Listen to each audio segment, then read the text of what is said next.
Welcome, everybody, to our inaugural Soul Blueprint Conversations podcast, where we will be bringing soul contract work alive in the Asia Pacific region. I'm Karen Farley, and I'm based in Auckland, New Zealand, and I am joined by Jeslinda Kaur and Lynn, who are both from Malaysia. So we are so excited to be here for you. In today's session, we are opening Soul Blueprint Conversations as a very special place where we can bring the wisdom of soul contract reading and what it reveals about each of you and your lives, and the patterns you find yourself knocking heads with along the way, and your purpose. So we shine the light on these things.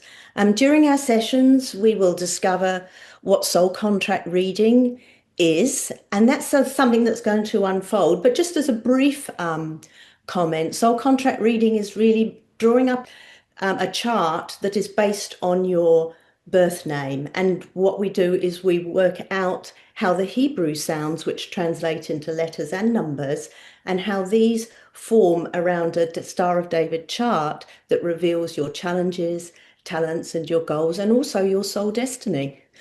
And this is something that we're going to be sharing bite-sized pieces about over the next coming weeks on the podcast. And we want it to be interactive. So we will at different times be inviting you to participate too, so that we can actually have a look at aspects of your charts. So what we'll be doing is looking at how this can help us navigate through life generally, but specifically with career and relationships, and also with problem solving generally in anything that's coming up in your life. We'll be looking at the different energies that can appear in a soul contract chart and how these can show up. And this is just so much that if you're interested in self-discovery and your purpose, you're basically in the right place. So keep staying tuned and all will be revealed. People find their soul contract work transformational. And to give you a sense of this, and before we actually get involved in going deeper in future podcasts, we thought it would be a good idea to share our own experiences with you. So let me just turn now to Jeslinda. Just where are you at now? What's actually happening in your life? Hi, thanks, Karen, and hi, everyone. Welcome to our podcast. And we are so glad to be able to share this work with you because it has definitely made a lot of impact in not only our lives, but in many others as well. So a few years ago, my whole life just flipped upside down. My husband passed away in an accident, and it felt like I just had to be there for my kids. And of course, when you think of things like that, you're at a crossroad. You're wondering, like, what's next? Because everything is so puzzled, everything is so blurred. And that is the point. I actually left my corporate job. So that was another thing altogether. And I was looking for something which was meaningful, something that will help me understand what I am going through. And at the same time, I was trying to build a business. So honestly, I was struggling like big time to show up. Okay, because there I was going through my grief and I was trying to build something. And there were these questions that I kept asking myself. Do I really know enough? Am I good at this? Or do I even know what I'm doing right now? So, I mean, that was one road which was very difficult to cross. Yeah. So what I saw, no matter how hard I tried, things weren't just clicking. Everything just felt so scattered because you're at a point where everything seems like, there's this end of a road that doesn't seem to look clear anymore. And everything was just completely draining me. So that is where I was at that point. And this work, this soul contract work, kind of gave me that pathway, or I call it as the ways of my life, Yeah, so it gives me that direction. Yeah. Yeah. Mm. Yeah, and Lynn, maybe you would like to share as well, Lynn? How has this been a part of your journey as well? Hi, everyone. Glad to be here with both of you, in fact, because this is something which I have thought about for some time. I was doing a healer finder network like 3-4 years ago, and networking or community building has always been my aspiration. But of course, coming back to where I was before this whole soul contract journey and how I went into it. I quit my job back in 2021. And that at that time, I was setting up an urban farm, a little farm in KL, and also a healer finder platform to bridge healers with people in Malaysia. The whole thing resonated with my inspiration of being of service, but it still didn't resonate with me in many ways. And when I found Soul Contract, I got the answer. So fast forward, I'm now a soul contract reading practitioner and also a divine healing practitioner. And I also do soul contract mentoring, and I complement this whole thing with esoteric astrology, esoteric psychology, just to make it a little bit more well-rounded for myself, for my own inner journey, and also for people who want to know about themselves. But of course, even before soul contract work, I was already on spiritual path for some time. And the whole thing started off through certain emotional struggles that later on I knew pretty well, very obvious in my chart. I was going through non-committal relationships, emotional struggles, keeping peace, and a lot of different things in life.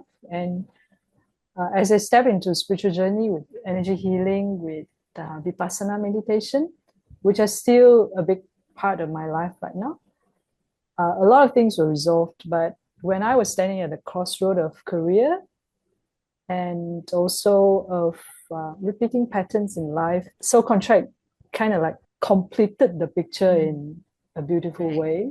That's the reason why I'm so inspired to start using it to help others, and also stepping up to teach it in Southeast Asia.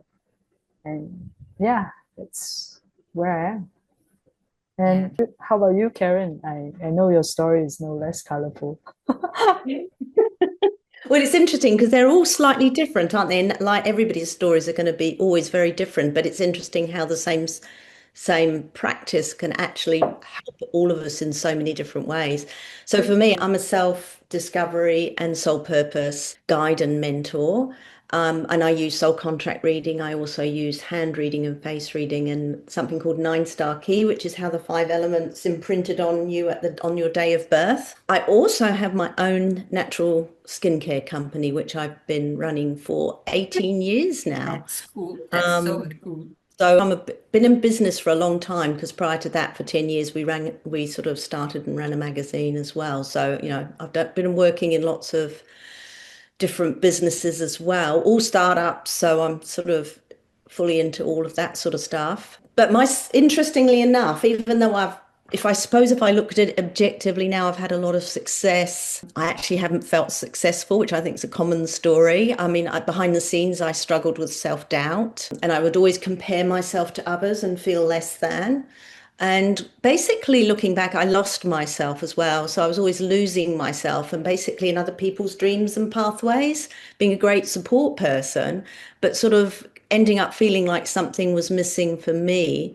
And that no matter how outwardly successful I was basically restless, searching and seeking. And quite often I would go to different trainings. So sort of along the way, I'd be learning I think starting back in about 2012. I mean, I've been searching and seeking. I think I'd pinpoint that to the 90s, mid 90s. I started that because our magazine was an alternative magazine for alternative health and wellness. So I'd started my search back then, but it started in earnest back in 2012. And then I would be, studying theta healing. I studied psyche, and then the face reading, the hand reading, soul contract came along and all this sort of stuff.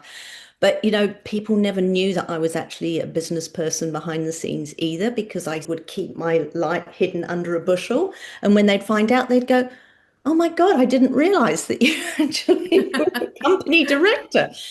So I would always be dumbing down my capabilities and everything. And also during this time, I was in a marriage as well. I was with my husband for 33 years, I think, and which was problematic. And it's something I can't talk too much about publicly on social media.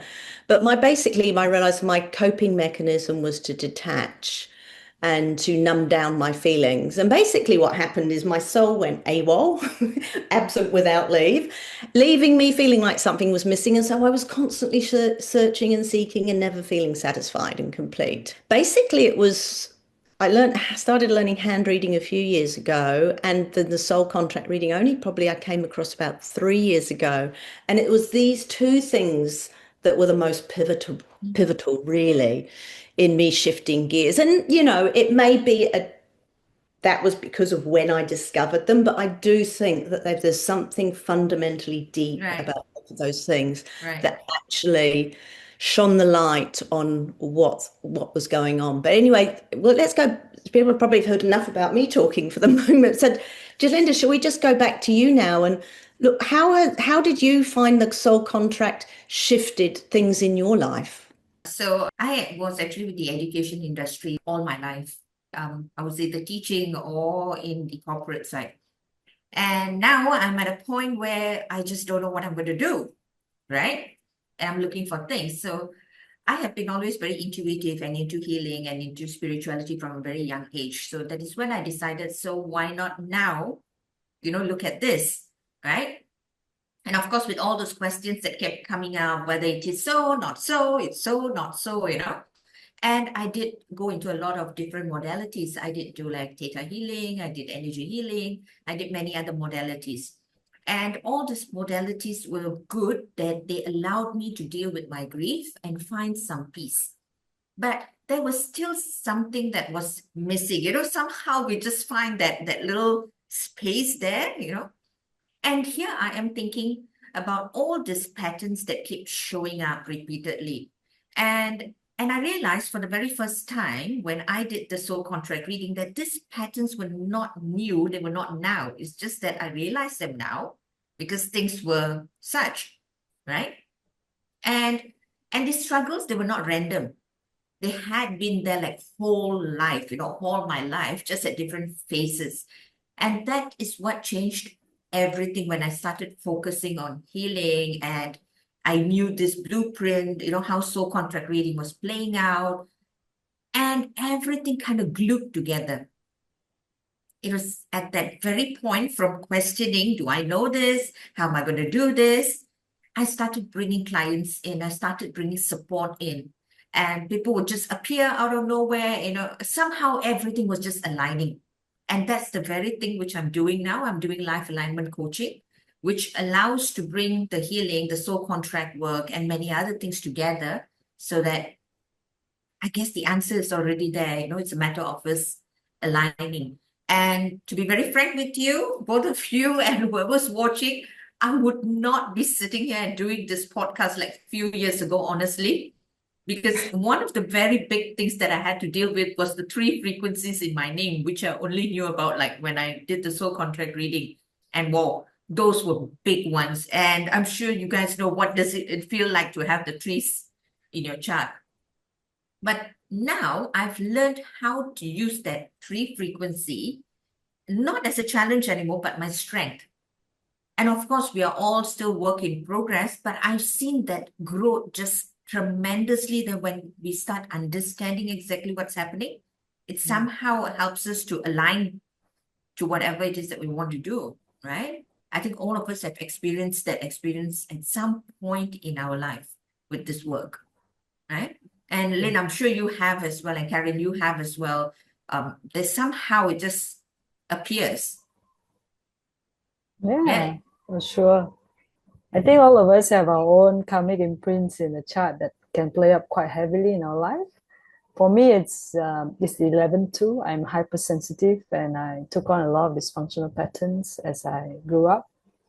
And with soul contract, when I recognize all those different patterns, then the whole thing around being rescuer in the family has been, of course, still a work in progress, has been shifted tremendously.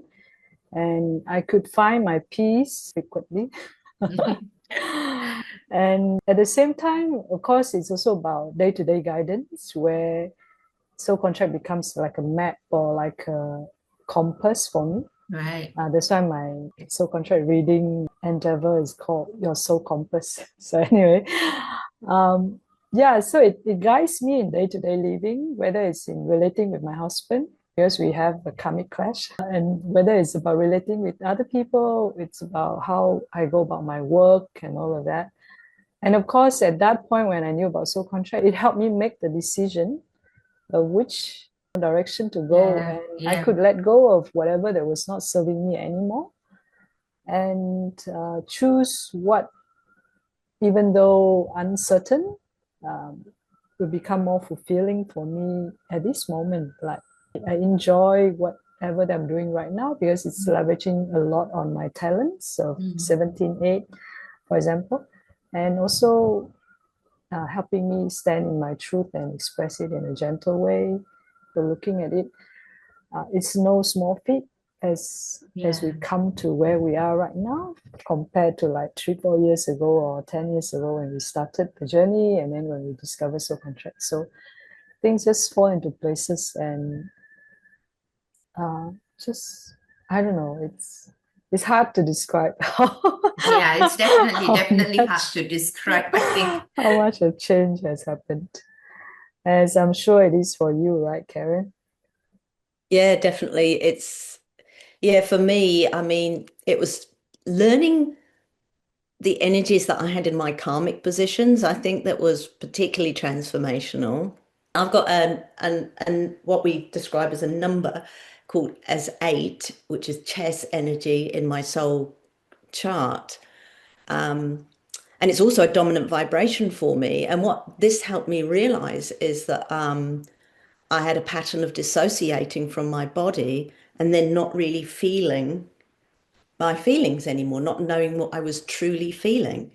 And that was just transformational for me. And it helped me then learn techniques where I could actually come back fully into my body. And first of all, when people would say to me, well, you need to come back into your body, I'd think, what the hell are they talking about? Yeah, yeah, Because I I get think I that. am in my body. What do they mean? But it's only over time that I realized the subtleties of it and actually working with that energy and understanding it that I realized that I was always in my head, which everything becomes a bit like a tennis match of like, yeah, so many complex thoughts that you get lost and stuff down your true feelings. So that has been absolutely remarkable for me. And then the other energy that I have in a karmic or challenge position is a 9 energy or dragon energy, which we call Tess. And that is the most powerful energy. But unfortunately for me, and for anybody else who has it in a karmic position, when you have it in a karmic position, it can mean spell disempowerment. So I realized it was like a light bulb went on. I think when I had my reading, it was described as my dragon being locked up in a cage, and I needed to find the key to unlock the. And it was like so many light bulbs went on. And I realized that I looked back in my life and realized I'd actually put myself into lots of patterns of disempowerment. So I suddenly could look back and see these things so clearly. Also, I found out about energies that were in my talent positions, things of which I actually hadn't really valued because I took them for granted and didn't see them. So there was a lot of invisibility in my charts as well, things that I wasn't seeing that were there, and then not allowing to be seen things that I didn't want to be seen. So basically, then I discovered that my soul contract's been like a guiding star Right. that's really helped me navigate through, at the at times painful process of getting back in touch with my true feelings and how to manage, what I discovered was my highly sensitive nature. Because I think Lynn mentioned you mentioned that 11 too as well. I have that in my chart and I didn't, I'd actually not even realized that I was highly sensitive. I was just sort of having been a seen and not heard type child. You don't talk and you keep the lid on things. I sort of didn't even realize that I was so sensitive as well. So there's a lot of things you discover about yourself that you Right. don't necessarily realize. And it also sort of gave me the courage and the wherewithal to cope with the trauma of going through a divorce, because I ended up separating from my husband in the end in January 2024. I mean, for me, it was a liberation. It doesn't mean, anybody listening to this don't have to think, oh my God, that means I'm going to get a divorce.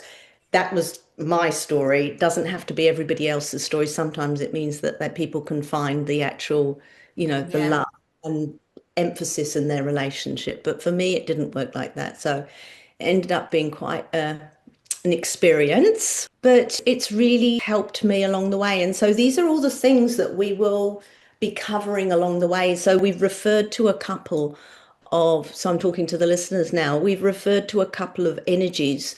Don't worry about what they are. Yeah. This is something that will come to light and we'll be shining the light on as we go along. So you will be having the opportunity to find about your own blind spots and also, your own talents, and so that you can start to own those.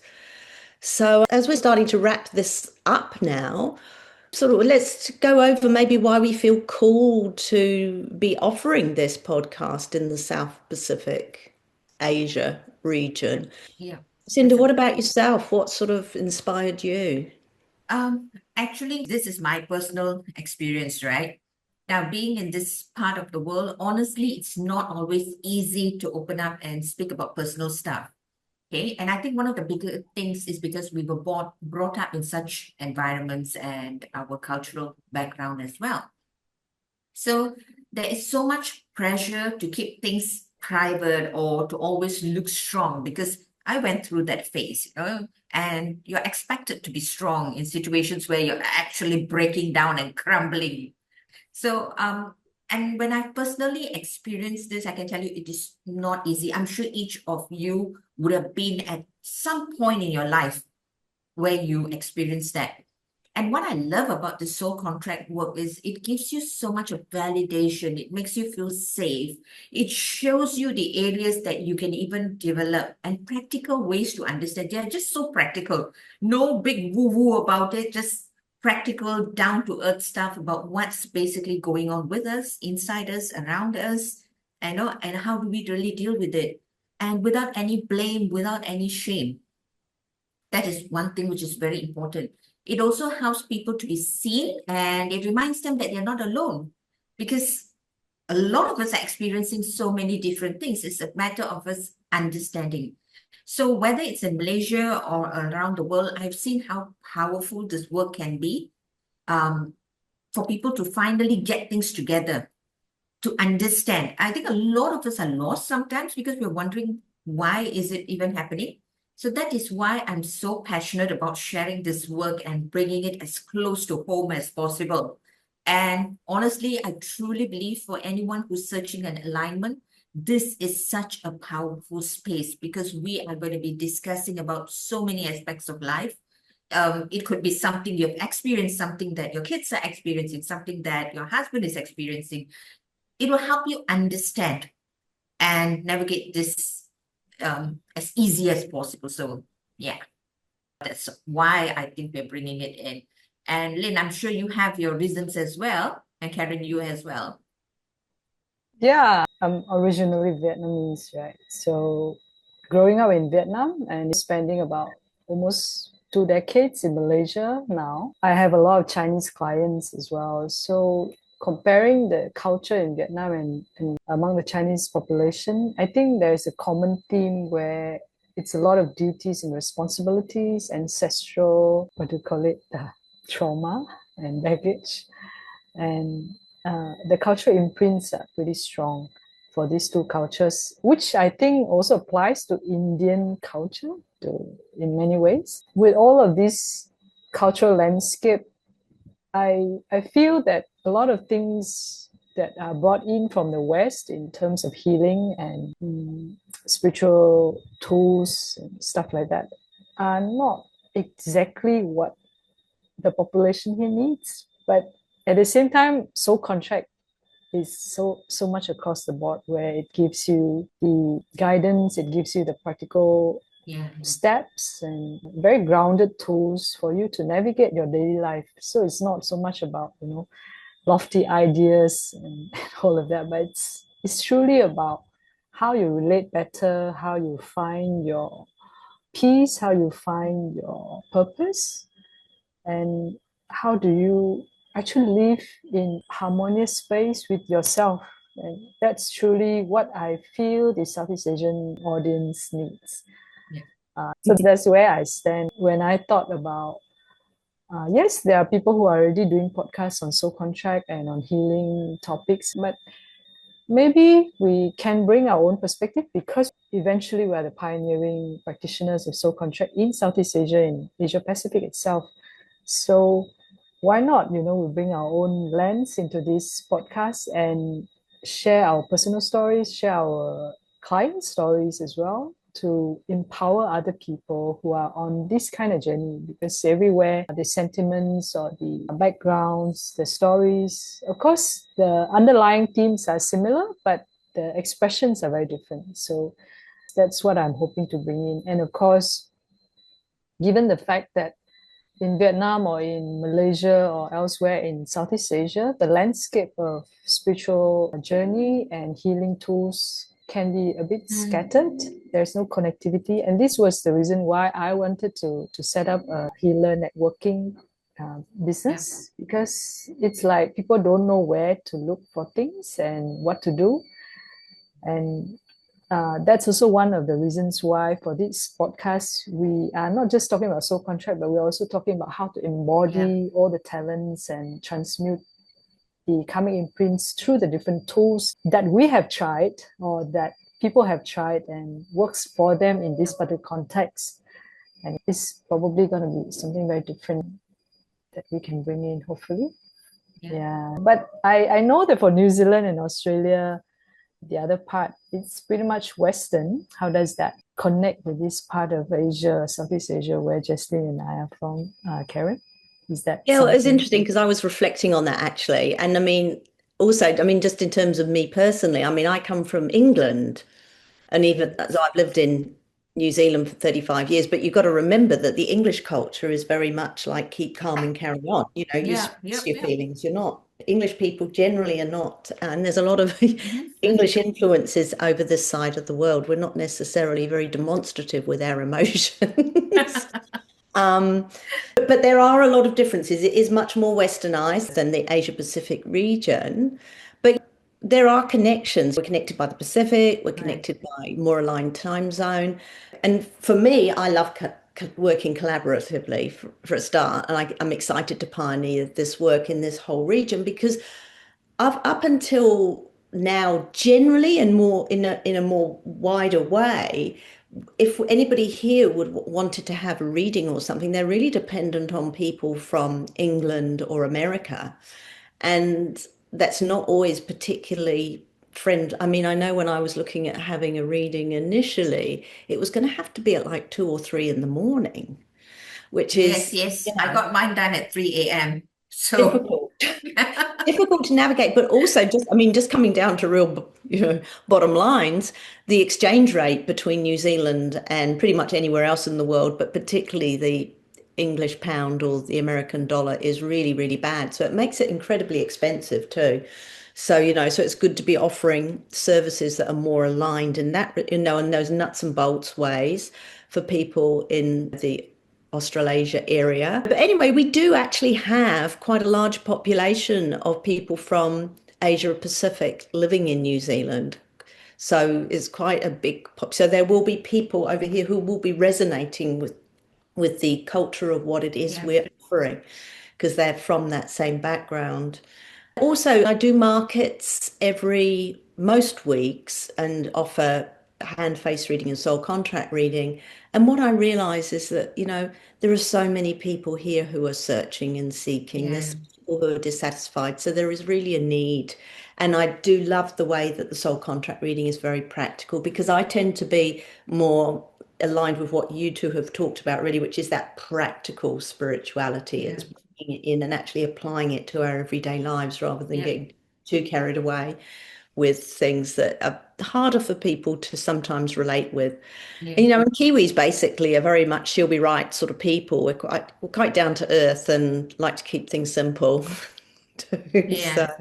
So I think that's that's the beauty about this work because it is so practical. It is easily understood. There are no big things to do. It's so relatable. So it makes it very interesting for anyone. Yeah. And actually, I've got another fun fact. I actually used to teach English as a foreign language to people in Asia Pacific. So I've worked with people from China and Thailand and Malaysia and Japan and everything. And that was back in the late 80s and early 90s. I did that for a few years. So I have got those connections, and I'm familiar with some of the cultural aspects too. So I'm not a complete alien. Yeah, I think because now, especially the platform has given us the opportunity to be very exposed to different cultures as well. Yeah. Yeah, so Yeah. that is really cool. Yeah. Yeah.